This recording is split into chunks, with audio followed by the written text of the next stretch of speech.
जय हिंद फ्रेंड्स। आज के इस वीडियो में हम लोग ह्यूमन बॉडी मानव शरीर से संबंधित जितने भी महत्वपूर्ण प्रश्न हैं उन सभी प्रश्नों को एक एक करके देखेंगे। सबसे पहला प्रश्न है, लाल रक्त कण का निर्माण कहाँ होता है? तो फ्रेंड्स, लाल रक्त कण का जो निर्माण होता है अस्थि मज्जा में होता है। नेक्स्ट क्वेश्चन है, लाल रक्त कण का जो जीवन काल होता है वह कितने दिनों का होता है? यह भी काफ़ी बार पूछा जाता है एग्जामिनेशन में। तो जो लाल रक्त कण है उनका जीवन काल 120 दिनों का होता है। इसके बाद श्वेत रक्त कण का जो जीवन काल है यह कितने दिनों का होता है? यह भी प्रश्न बार बार पूछता है। तो जो श्वेत रक्त कणिका हैं उनका जो जीवन काल होता है 1 हफ्ता यानी 1 से लेकर के 4 दिनों तक का होता है।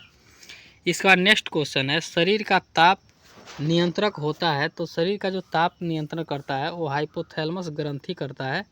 इसके बाद है, मनुष्य की सर्वदाता रक्त समूह किसे बोला जाता है? तो फ्रेंड्स, जो ओ है सर्वदाता रक्त समूह बोला जाता है। एवं अगर सर्वग्राही पूछे तो ए बी जो है यह सर्वग्राही रक्त समूह है। इसके बाद नेक्स्ट क्वेश्चन है, रक्तचाप यानी ब्लड प्रेशर को मापने की यंत्र को कहा जाता है? तो जो ब्लड प्रेशर को मापता है उसको स्फिग्नोमैनोमीटर कहा जाता है। इसकी खोज किसने किया था? आप लोग कमेंट करके बताइएगा। इसके बाद है, ब्लड बैंक कहलाता है। तो जो ब्लड बैंक है वो प्लीहा को कहा जाता है। इसके बाद है, भोजन का पाचन प्रारंभ होता है। तो फिर जो भोजन का पाचन है यह मनुष्य के मुख से ही आरंभ हो जाता है। इसके बाद नेक्स्ट है, पित्त स्रावित होता है। तो जो पित्त है यह यकृत के द्वारा स्रावित होता है तथा इसका संचय पित्ताशय में होता है। नेक्स्ट क्वेश्चन है, विटामिन ए संचित होता है। तो फिर जो विटामिन ए है यह यकृत में संचित रहता है। नेक्स्ट है, शरीर की सबसे बड़ी ग्रंथि कौन सी है? तो फ्रेंड्स, शरीर की जो सबसे बड़ी ग्रंथि है यकृत यानी लीवर है। इसके बाद नेक्स्ट क्वेश्चन है, सबसे छोटी ग्रंथि जिसे मास्टर ग्लैंड बोला जाता है कौन सी है? तो पिट्यूटरी ग्रंथि जो है कि इसे सबसे छोटी ग्रंथि बोला जाता है और मास्टर ग्लैंड भी है। मनुष्य में पसलियों की संख्या कितनी होती है? तो जो मनुष्य में पसलियों की संख्या है 12 जोड़ी अर्थात 24 होती है। इसके बाद नेक्स्ट क्वेश्चन है, शरीर में हड्डियों की कुल संख्या कितनी होती है? तो शरीर में जो वयस्क मानव का शरीर होता है उसमें हड्डियों की जो संख्या होती है वह 206 होती है। इसके बाद है, शरीर में मांसपेशियों की कुल संख्या कितनी होती है? तो कुल मांसपेशियों की जो संख्या है 639 है। नेक्स्ट क्वेश्चन है, सलाइवा यानी लार में पाया जाने वाला एंजाइम होता है? तो लार में टाइलिन नामक एंजाइम पाया जाता है। इसके बाद लिंग निर्धारण कहाँ से होता है?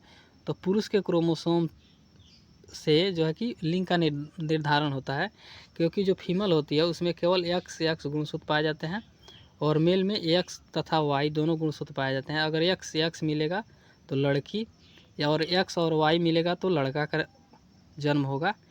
इसलिए जो लिंग का निर्धारण होता है वो पुरुष के क्रोमोसोम पर निर्भर करता है। इसके बाद है, मानव का हृदय होता है। तो मानव का जो हृदय होता है वो 4 कोष्ठीय होता है। इसके बाद शरीर में गुणसूत्रों की संख्या पाई जाती है। तो कुल जो है 46 गुणसूत्रों की संख्या पाई जाती है। अगर पेयर में पूछे तो 23 जोड़ी।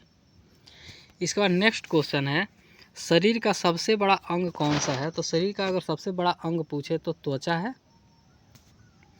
इसके बाद है, शरीर की सबसे बड़ी कोशिका कौन सी है? तो शरीर की जो सबसे बड़ी कोशिका है यह तंत्रिका तंत्र है। इसके बाद शरीर में अमीनो अम्ल की संख्या कितनी है? तो शरीर में जो है अमीनो अम्ल होता है उसकी संख्या 22 है। इसके बाद मानव शरीर में प्रतिदिन मूत्र बनता है। तो मानव शरीर में जो प्रतिदिन मूत्र बनता है वह 1.5 लीटर के आसपास बनता है। इसके बाद है, मूत्र दुर्गंध देता है क्योंकि? तो फ्रेंड्स, मूत्र जो दुर्गंध देता है क्योंकि उसमें यूरिया मिला होता है, इसके कारण यह दुर्गंध देता है। इसके बाद मानव मूत्र का अम्लीय पीएच मान होता है। तो मानव का जो मूत्र है इसका पीएच मान 6 होता है।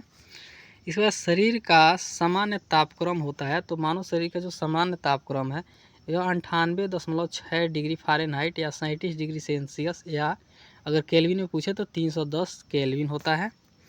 इसके बाद मानव शरीर में टिबिया नामक हड्डी पाई जाती है। तो टिबिया नामक जो हड्डी है वो पैरों में पाई जाती है। इसके बाद दांतों और हड्डियों की संरचना के लिए आवश्यक तत्व है। तो दांतों और हड्डियों की जो संरचना है इसके लिए आवश्यक तत्व कैल्शियम एवं फास्फोरस हैं। इसके बाद नेक्स्ट क्वेश्चन है, रुधिर को थक्का जमने में सहायक होता है। तो प्लेटलेट्स जो है रुधिर को थक्का जमने में सहायक होता है।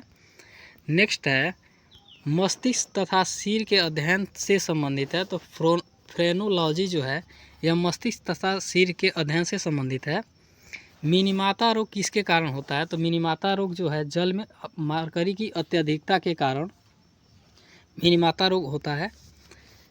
नेक्स्ट क्वेश्चन है, मानव त्वचा का अध्ययन करने वाले विज्ञान क्या कहलाती है? तो डर्मेटोलॉजी के अंतर्गत मानव त्वचा का अध्ययन किया जाता है। इसके बाद पित्त किस अंग द्वारा पैदा किया जाता है? तो पित्त यकृत के द्वारा पैदा किया जाता है।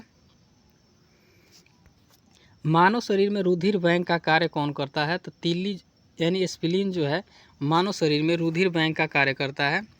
इसके बाद शरीर में हीमोग्लोबिन का कार्य होता है। तो जो शरीर में हीमोग्लोबिन है इसका मुख्य कार्य होता है ऑक्सीजन का परिवहन करना। इसके बाद हीमोग्लोबिन में क्या होता है? तो हीमोग्लोबिन में लोहा होता है। हीम प्लस ग्लोबिन मिल करके हीमोग्लोबिन बनाते हैं। इसके बाद नेक्स्ट क्वेश्चन है, मानव शरीर में खून किसके उपस्थिति के कारण नहीं जमता है? यह काफ़ी इम्पोर्टेंट है। तो हिपेरिन नामक जो वर्णक है इसके कारण मानव के शरीर के अंदर खून का थक्का नहीं जमता है। इसके बाद है, लाल रक्त कणिकाओं का शमशान कहा जाता है। तो प्लीहा को लाल रक्त कणिकाओं का शमशान कहा जाता है। नेक्स्ट है, मानव शरीर में यूरिया का निर्माण कहाँ होता है? तो यूरिया का जो निर्माण होता है यकृत में होता है।